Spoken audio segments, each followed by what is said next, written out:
Okay, so the very first thing that you're going to want to do when you're making your chain is you're going to find your end and you're going to make a slip knot. So what you're going to do is you take the tail and you put it over the top, and then you're going to reach through this and grab the working yarn. Pull both the working yarn and the tail and this little loop you pulled through, and there is your slip knot. You can see that right there. And you're going to pull not the tail, because this won't do anything. You're going to go ahead and pull the working yarn side, and that will make your loop smaller. If you pull here, then it will increase the size of it, but you want it to be smaller because it's going to fit either your crochet hook or your knitting needles. So for the crochet hook, we're going to go ahead and stick it on there just like that, and you just tighten it so that it fits onto the size of your crochet hook. The size of this crochet hook lets you know what size your knots are going to be, what size your stitches will be.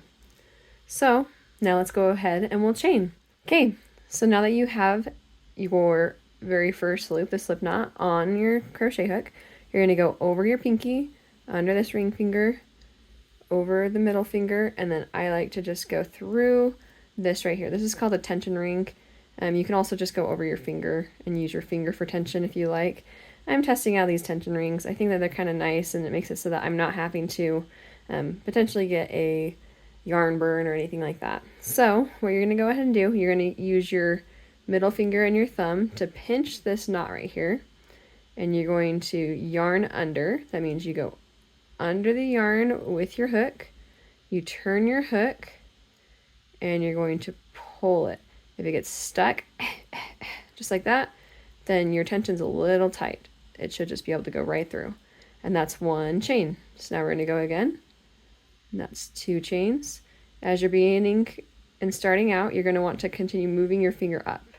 So grab your next chain, go on through, move your fingers up. Next chain. See right there, my tension's a little tight. Still getting a little bit used to this tension ring. And you'll just chain like that. Keep going. And here are our chains. So when you're finished making chains, you can see all of my chains right here.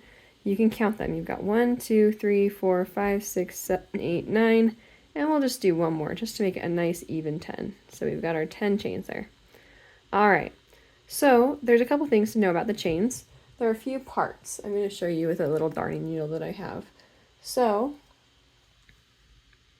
you've got 2 loops on top. You've got one here, one right here, and one right here. So each chain is made of these 3 different ones. The first 2 are on top, and then the third one is this bottom one.